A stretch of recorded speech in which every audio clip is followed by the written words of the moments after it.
কি হবে যদি মহাশূন্যেও শ্বাস নেওয়ার মতো বাতাস থাকে? ভাবুন, পুরো সৌরজগৎ জুড়ে একটা বিশাল অ্যাটমসফিয়ার ছড়িয়ে আছে।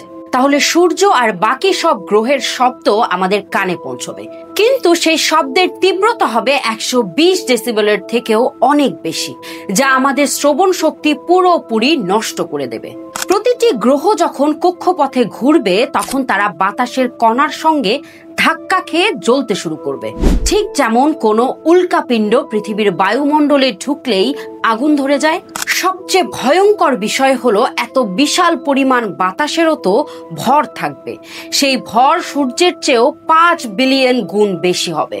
সূর্যের মহাকর্ষ টেনে নেবে সব বাতাসকে, আর তাতেই তৈরি হবে এক ভয়ঙ্কর ব্ল্যাক হোল, যা মিল্কি ওয়ের কেন্দ্রের সুপারম্যাসিভ ব্ল্যাক হোলকেও হার মানাবে।